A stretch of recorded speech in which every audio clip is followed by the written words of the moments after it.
Looking for the next generation of radius arms? This video will showcase the installation and testing of the Duff's adjustable radius arm, the T-Rex Evolution Arm. Our mechanic Brian will be installing the new T-Rex Evo arms on the Duff's 1973 Bronco Nebula. We will be following each step of the instruction sheet, diving headfirst into step 1.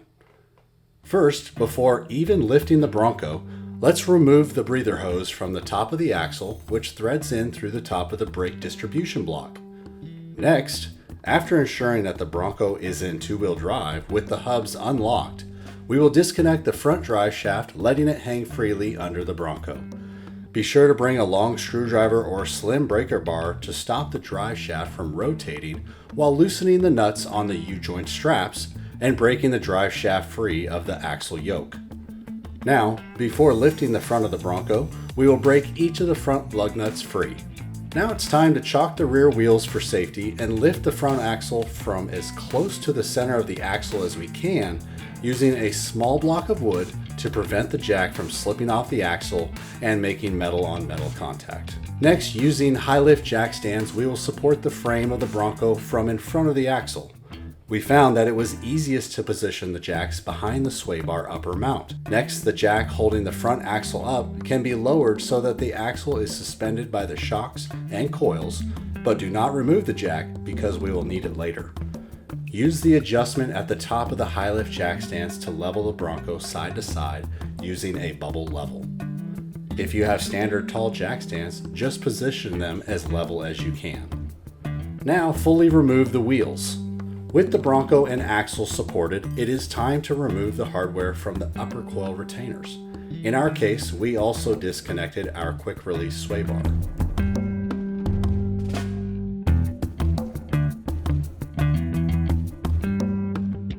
It makes removing the springs easier if you first loosen the lower coil retainers.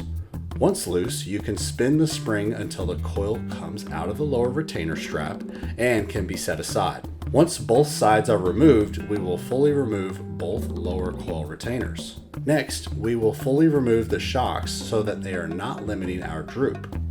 It's important to remove the coil springs before the shocks if you're using a nitrogen-charged shock, like the Duff's MS 2020, so you are not fighting the gas charge of the shock.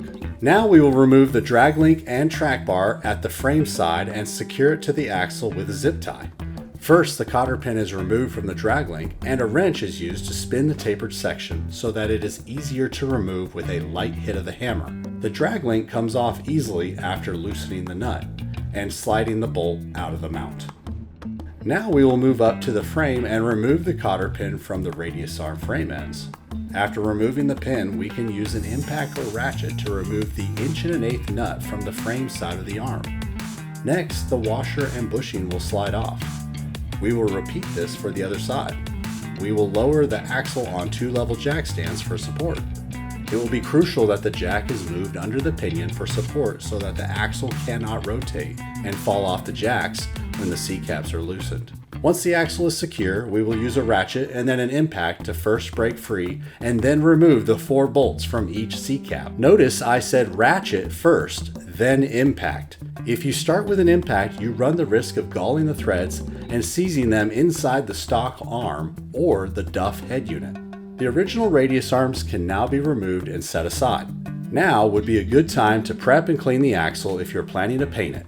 Be sure to remove any rust and scale where the C bushings were installed, as this can affect the install negatively.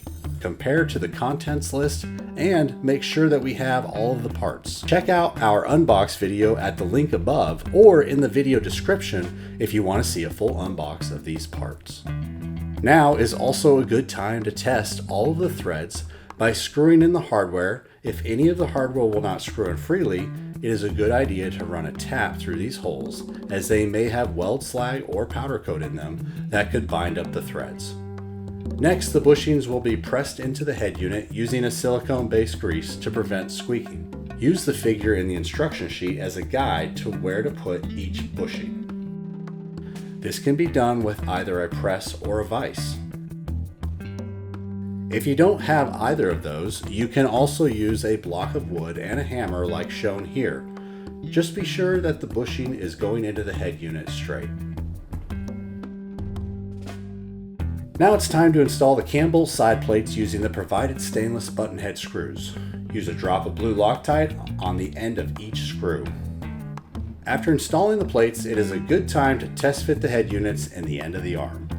If they do not slide in, you may need to spread the end of the arm. This can be done easily by threading 2 nuts and 2 washers into the middle on a bolt and then tightening them to the outside so that the gap widens. Once the head unit slides in without issue, we can install it with the bolts as seen in Figure 3 of the instruction sheet. It's very important these bolts are not tightened yet. They need to stay loose to help make the install of the arms at the frame easier. It is important that we install the arms with the large exposed section of the adjustable washers facing forwards. When installing the C bushings, orientation matters, so make sure that the correct part of the bushing is facing up when it is installed on the axle. We recommend using our paint pen technique, which involves marking the direction, orientation, and degree angle so that it is harder to confuse them during installation, and so that you can come back later and know what degree you are running. Once the bushings are marked, give them a thorough coating of lithium-based grease on the inside and outside. We have included 2 starter bolts that are longer than the C-cap bolts. These will let you get the caps started easier, and then you can switch over to the real bolts once things are started. Don't forget to use the locking split washers under the heads of the bolts. We'll be lowering the jack that is under the pinions so that we can let the tips of the arms barely touch the ground while tightening the bolts so that it is clear that they are level and will not cause Bronco lean. Once the axle is level and both tips are touching the ground, tighten to 90 to 110 foot-pounds in a cross pattern so that we avoid getting Bronco lean. It is time to slide the arms back into the frame brackets on the Bronco. This will be done by shifting the jack and jack stands backwards until they go into the frame holes. It will be tricky to get them lined up because the bushings are going to fight you. A second person can help, but it can also be done using a crowbar and patience. In some cases, ratchet straps can also help too.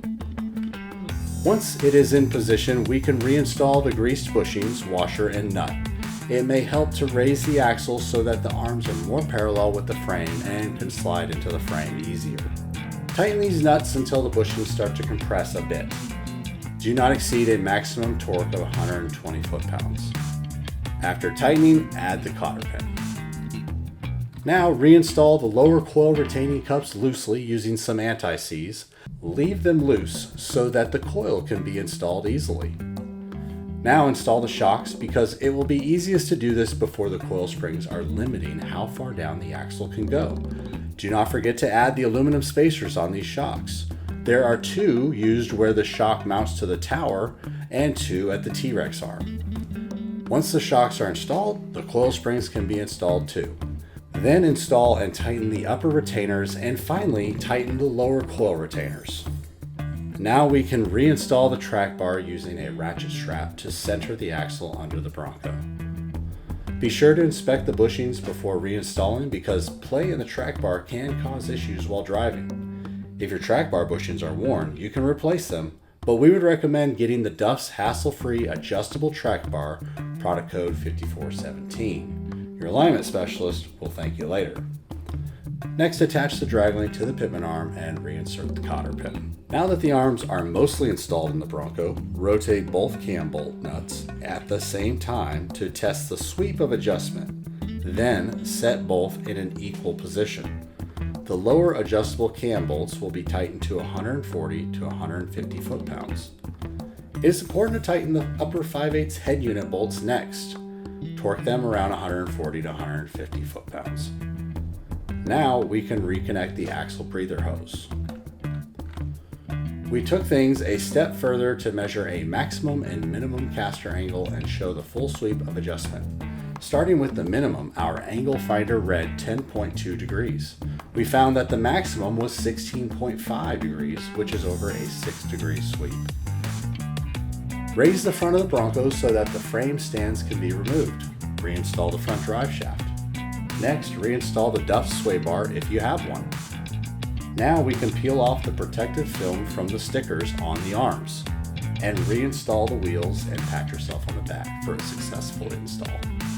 On a test drive, the Bronco drove very well. It takes corners more like a modern SUV versus something from the 1960s. These were designed from the factory to have very little caster, which worked better with bias ply tires. But with modern tires, we can do more.